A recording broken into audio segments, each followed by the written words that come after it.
Assalamualaikum warahmatullahi wabarakatuh.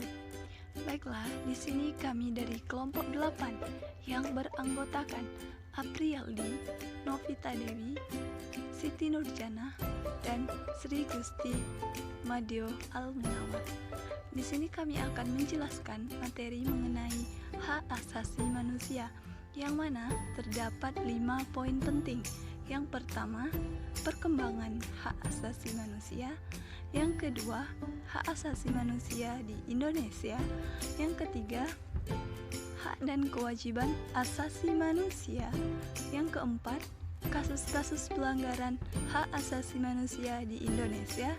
Dan yang kelima, harapan penegakan hak asasi manusia di Indonesia. Baiklah, pada poin pertama kita masuki perkembangan hak asasi manusia, yang mana akan dijelaskan oleh penyaji pertama, yaitu Sri Gusti Madyo Al-Munawar. Baiklah, di sini saya akan menjelaskan tentang sejarah hak asasi manusia. Sejarah hak asasi manusia berawal dari Magna Carta di Inggris pada tahun 1215. Magna Carta merupakan cikal bakal kebebasan warga negara Inggris yang berupa kompromi pembagian kekuasaan antara Raja John dan bangsawannya. Langkah penting selanjutnya adalah keputusan Raja Charles I Inggris dalam Petition of Right pada tahun 1628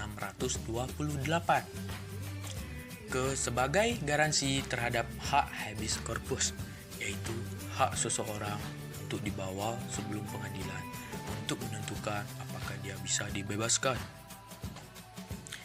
Hak asasi manusia mengalami perkembangan dalam bidang hukum internasional berawal ketika abad ke-18 dan ke-19 di Eropa, terutama dari Traktat Perdamaian Paris pada tahun 1814 antara Inggris dan Prancis tentunya. Kemudian pembentukan International Committee of the Red Cross atau ICRC pada tahun 1863, diikuti dengan Konvensi Jenewa I pada tahun 1864 untuk melindungi tawanan perang, mengatur cara-cara perang, dan perlindungan terhadap masyarakat sipil yang tidak terlibat di dalam perang. Globalisasi isu-isu hak asasi manusia ditandai dengan adanya Universal Declaration on Human Rights pada tahun 1948. Kemudian International Covenant on Civil and Political Rights atau hak-hak sipil dan politik, dan International Covenant on Economic, Social, and Cultural Rights atau hak-hak ekonomi, sosial, budaya pada tahun 1966, serta beberapa konvensi lainnya. Baiklah, di sini saya akan menjelaskan tentang perkembangan hak asasi manusia di Indonesia.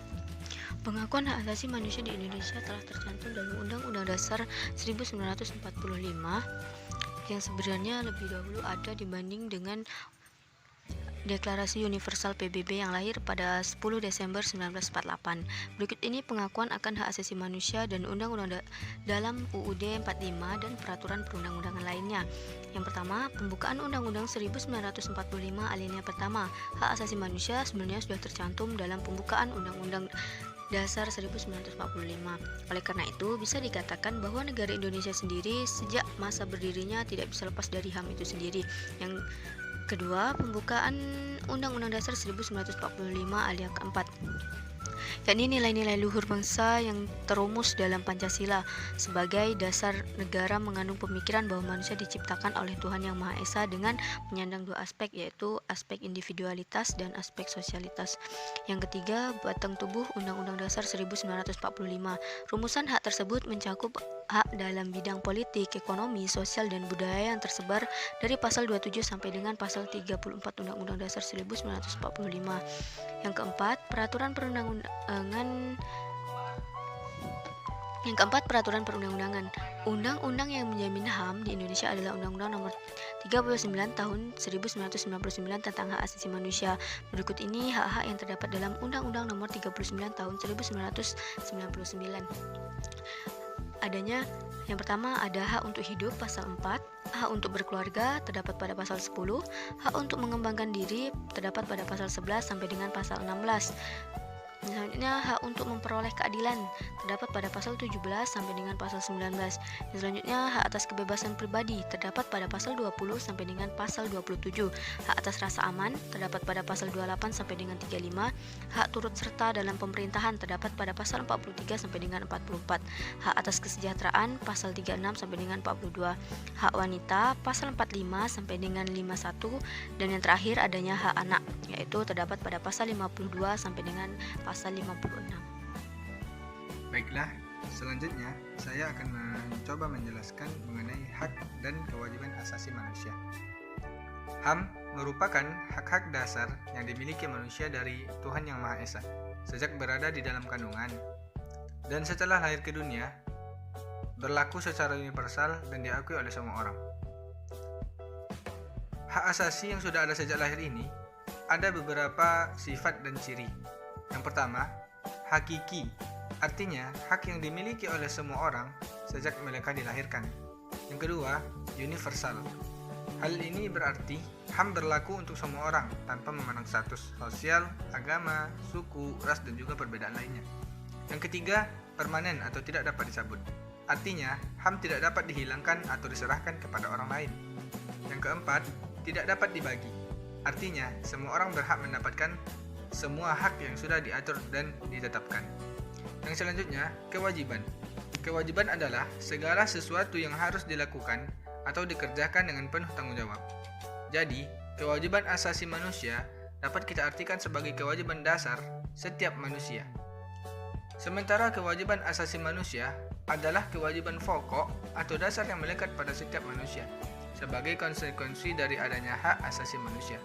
Kewajiban asasi manusia, kewajiban asasi menjadi kewajiban dasar disertai tanggung jawab sebagai bentuk menghormati hak asasi manusia lainnya. Konsep dari hak dan kewajiban asasi manusia bersifat universal dan tidak dipengaruhi atau dibatasi oleh status kewarganegaraannya. Hal itu disebabkan keduanya dilandaskan pada keyakinan bahwa hak dan kewajiban tersebut dianugerahkan secara alamiah oleh alam semesta, Tuhan atau nalar. Dalam konteks HAM, hak dan kewajiban asasi manusia merupakan dua hal yang saling berkaitan satu sama lainnya, yang memiliki hubungan sebab akibat. Seseorang bisa mendapatkan haknya ketika mereka melaksanakan kewajibannya terlebih dahulu. Dengan kata lain, hak dan kewajiban asasi manusia merupakan bentuk pembatasan atas HAM. Hal ini juga diatur di dalam Undang-Undang RI Nomor 39 Tahun 1999, Pasal 1 Ayat 2. Kewajiban asasi manusia adalah seperangkat kewajiban yang apabila tidak dilaksanakan, tidak memungkinkan terlaksana dan tegaknya hak asasi manusia. Artinya, kewajiban asasi manusia adalah kewajiban yang harus dijalankan setiap manusia yang bertujuan untuk menegakkan HAM. Baiklah, kita masuki pada poin kasus-kasus pelanggaran HAM di Indonesia. Nah, dalam konteks negara Indonesia, pelanggaran HAM merupakan tindak pelanggaran kemanusiaan, baik dihukum oleh individu maupun institusi lainnya terhadap hak asasi manusia. Sedangkan pelanggaran HAM berat menurut Undang-Undang Republik Indonesia Nomor 26 Tahun 2000 tentang Pengadilan HAM dapat diklasifikasikan menjadi dua, yaitu kejahatan genosida dan kejahatan terhadap kemanusiaan. Adapun contoh kasus pelanggaran HAM yang pernah terjadi di Indonesia, yang pertama yaitu peristiwa Trisakti. Nah, peristiwa ini merupakan satu kasus pelanggaran HAM yang paling terkenal di Indonesia, yaitu penembakan mahasiswa Universitas Trisakti yang terjadi pada tanggal 12 Mei 1998.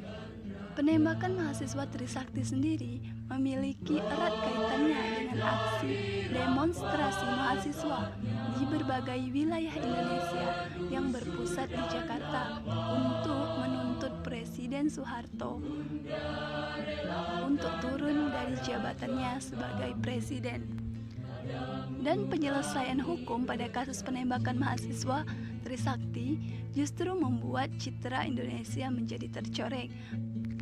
Yang kedua yaitu kasus pembunuhan Marsinah, aktivis wanita Nganjuk pada tanggal 4 Mei 1993. Marsinah adalah seorang aktivis dan buruh pabrik zaman pemerintahan Orde Baru yang bekerja pada PT.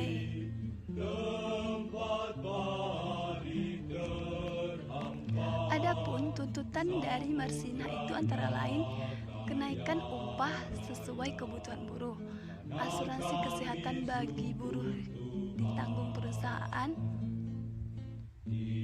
kenaikan uang transport, tunjangan cuti hamil tepat waktu, pengusaha dilarang melakukan mutasi, intimidasi, PHK karyawan yang menuntut haknya.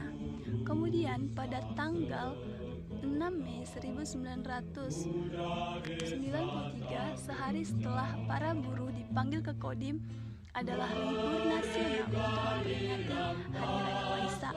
Dan pada tanggal 8 Mei 1993, Marsinah ditemukan sudah tak bernyawa lagi di sebuah gubuk pematang sawah di Desa Jagong, di mana hasil visum et repertum menunjukkan adanya luka robek yang tak teratur sepanjang 3 cm dalam tubuh Marsinah.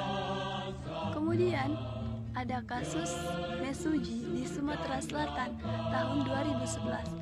Nah, kasus ini merupakan kasus sengketa lahan antara warga dengan perusahaan. Berdasarkan paparan warga setempat, kasus ini merupakan dugaan pembunuhan warga Kecamatan Mesuji yang sekarang masih menjadi kontroversi. Hal itu merupakan ujung dari masalah konflik sengketa tanah adat yang tak kunjung diselesaikan pemerintah. Pada tanggal 11 April, terdapat warga Sungai Sodong ditemukan masyarakat di sekitar jalan dalam kondisi yang mengenaskan. Ternyata informasi itu dilakukan oleh pihak keamanan perusahaan. Kemudian contoh kasus lainnya yaitu kasus pembunuhan Munir. Munir merupakan aktivitas hak asasi manusia yang pernah menangani kasus-kasus pelanggaran hak asasi manusia. Dia meninggal dunia pada tanggal 7 September 2004 di dalam pesawat Garuda Indonesia. Nah, ini juga merupakan salah satu contoh kasus pelanggaran hak asasi manusia yang terjadi di Indonesia, dan bahkan sampai sekarang tidak ada penyelesaian dari kasus-kasus tersebut. Kemudian masih banyak lagi terdapat kasus-kasus pelanggaran hak asasi manusia di Indonesia seperti pembunuhan, penyiksaan, perbudakan, pemerkosaan, dan lain-lainnya. Selanjutnya yaitu harapan penegakan HAM di Indonesia. Untuk melakukan penegakan HAM di Indonesia, maka dibentuklah dan didirikan sebuah lembaga negara yang khusus bertujuan untuk menegakkan dan mengawasi pelaksanaan penghormatan terhadap HAM, seperti didirikannya Komnas HAM, yaitu Komisi Nasional Hak Asasi Manusia. Oleh karenanya, diperlukan peran yang lebih aktif dan optimal dari Komnas HAM dalam pelaksanaan penegakan dan penghormatan terhadap hak asasi manusia. Dalam hal ini, Komnas HAM tidak hanya melaksanakan tugas dan fungsinya setelah terjadinya suatu pelanggaran HAM, akan tetapi juga melaksanakan secara optimal upaya-upaya preventif dalam pencegahan atas pelanggaran HAM. Kemudian selain itu juga diperlukan langkah-langkah dalam upaya penegakan dan pelindungan HAM di Indonesia. Yang pertama yaitu menyebarluaskan pemahaman tentang HAM, hak dan warga negara kepada masyarakat. Yang kedua, penciptaan suasana kondusif. Yang ketiga, secara kontinu melakukan pengkajian, penelitian erat menyempurnakan peraturan perundang-undangan dengan melibatkan masyarakat. Yang keempat, peningkatan kualitas kemampuan aparatur pemerintah atau penegak hukum. Dan yang kelima, menggalang partisipasi dan dukungan masyarakat. Terima kasih, semoga bermanfaat. Wassalamualaikum warahmatullahi wabarakatuh.